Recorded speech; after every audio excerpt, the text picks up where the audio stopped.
Alohomora, it's been 20 years since the original Harry Potter movie came out, and with 8 films total, it seems there is little mystery when it comes to some of the filming and acting that took place on the set of the series. What's up, Harry Potter fans? In this video, we're going to be covering 15 scenes that were improvised by some of the actors and actresses that gave Harry Potter universe the galaxy we all know and love. So sit back, relax, and let's Wingardium Leviosa into this video. Now, before we get this video started, make sure to like and subscribe. I know Harry Potter would want you to. Are you sure that's a real spell? Well, it's not very good, is it? In the first film, Harry Potter and the Sorcerer's Stone, the push of the first movie is that Harry is the only person who doesn't realize how famous he is in the wizarding world. When Hermione meets him for the first time on the train, her first words are, "Holy cricket, you're Harry Potter!" It was Watson who threw in the crickets bit, which Christopher Columbus loved and kept in the film. In Harry Potter and the Chamber of Secrets, Draco, Tom Felton, asks Goyle, actually Harry who is taking Polyjuice Potion, why he is wearing glasses. Remember, Harry forgot to take them off. Draco's response? Reading? I didn't know you could read. Was a Felton ad-lib. Surprised by Draco, he shrugs it off and still tries to figure out who has been the cause of the opening of the Chamber of Secrets. A funny moment in the scene, but really adds an extra element of surprise as Harry is still trying to get some information if Draco is the cause of all the petrified students in the school. Now, after Harry arrives at the Weasley home in Harry Potter and the Chamber of Secrets via Arthur Weasley's enchanted flying Ford Angela, the Muggle-obsessed Mr. Weasley, Mark Williams, asks Harry, "What exactly is the function of a rubber duck?" According to the actor Chris Rankin, who plays Percy Weasley, the line was improvised. The best part about this improvisation is that to the audience members, we can relate to this. We ourselves have asked, why do we have a rubber duck?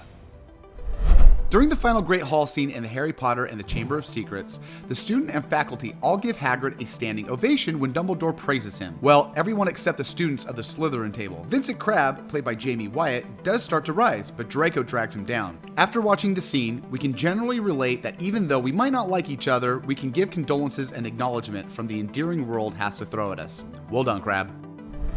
According to the director David Yates, in the Harry Potter and the Deathly Hallows Part 1 scene in which Bellatrix, played by Helena Bonham Carter, torments Hermione, played by Emma Watson. In this scene at Malfoy Manor, Watson wanted to do some research to prepare, Yates told Fandango. She was really keen to get it right. It seemed like a really bizarre request, but I asked my assistant to find some documentaries where people talked about what it's like to be tortured. I didn't shoot it like the scene where you would say action and cut. I kind of let the camera roll for 4 or 5 minutes, and I let Helena and Emma improvise to a certain extent in those moments so they could build an intensity together.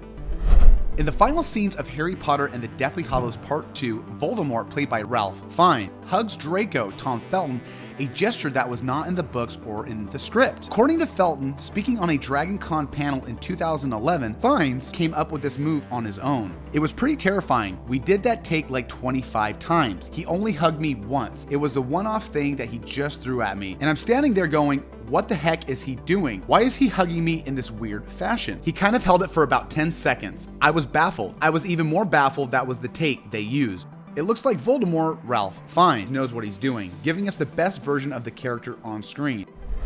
At the end of Harry Potter and the Chamber of Secrets, Dumbledore confronts Lucius Malfoy, played by Jason Isaac, in his office with Tom Riddle's diary and tells him he hopes no more of Voldemort's things will end up in the wrong hands. Isaac improvised Lucius's sneering response. "Let us hope that Mr. Potter will always be around to save the day." Daniel Radcliffe then improvised Harry's reply, Don't worry. I will be.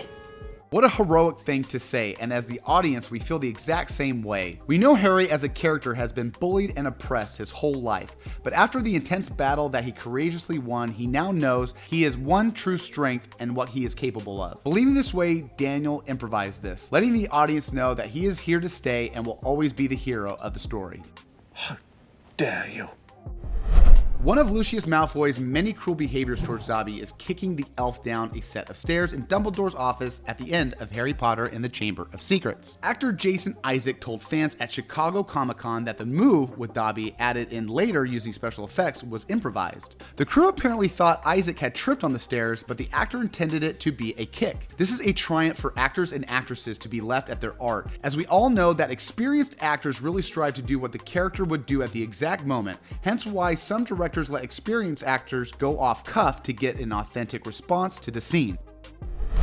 Barty Crouch Jr., played by David Tennant, has a creepy, nervous habit, flicking his tongue and licking his lips. This tic isn't in the book or the script. Tennant created this tongue move on his own. The tic does have a point in one of the films. In The Goblet of Fire, Crouch taking Polyjuice Potion, becoming Mad-Eyed Moody, so the motion is a clue to who he really is. Even more so, this resonates with people who actually have tics that under stress and tension, that is when it shows the most, as the actor portrays when he is found at the trials and of course discovered hiding as Mad-Eye Moody.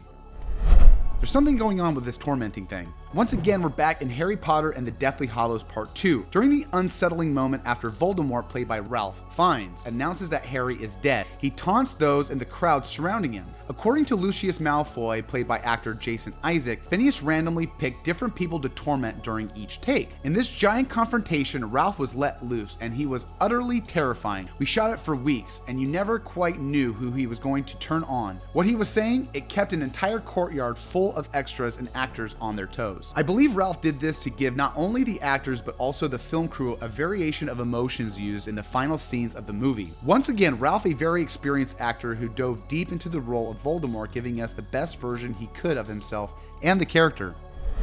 Voldemort embarks on a huge speech about his power and that everyone should surrender. The reaction of the actors is intriguing, as the speech in the movie is just one of a dozen variations. Voldemort, played by actor Phineas, in each take he kept changing it to get different reactions and spark the scene up. It seems this is what Voldemort, played by Ralph, had planned all along during these final days of filming, in which case it is a brilliant idea to keep the actors and film crew engaged and alert all the way through filming, not knowing what he will say next.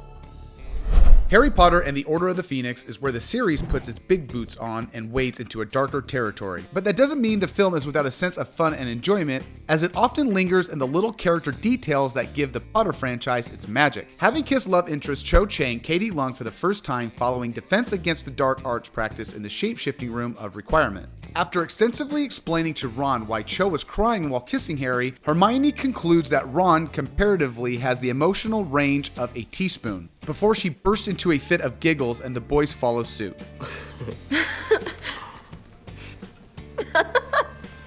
Watson was caught in the moment by the hilarity of what she was having to recite, and we were left with the authentic and downright infectious reaction.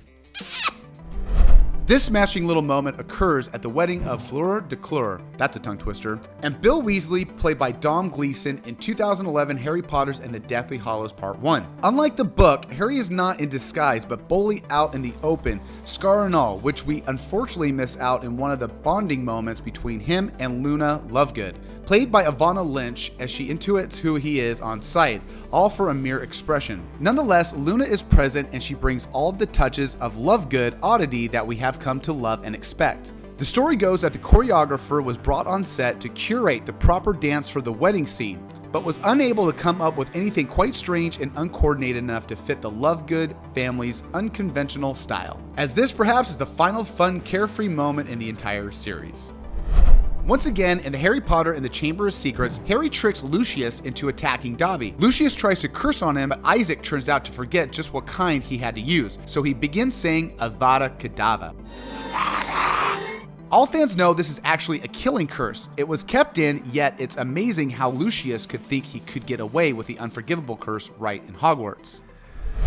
Number 15, Watson didn't want to hug both Harry and Ron. Even Rowling wasn't planning on it in the early books. At the end of the Chamber of Secrets, Hermione is supposed to hug both Harry and Ron goodbye. Watson was too embarrassed to hug both boys in a huge crowd, so settled for hugging Harry and shaking Ron's hand. It ended up being fun foreshadowing for Hermione's feelings for Ron. After 8 films, we have been truly blessed with some of the best actors and actresses in Hollywood, giving us some of the best performances on screen. Thank you. Merry Christmas.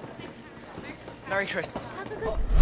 Funny how after 20 years of Harry Potter, all of us fans can recite the entire script by heart, let alone the improv parts. It is a shame we can't get any more films from Harry, Ron, and Hermione, but we can go and get a little taste from Fantastic Beasts and Where to Find Them. Well, I hope you got your Harry Potter fix, and with this improv move, I wish you an Avada Kedavra.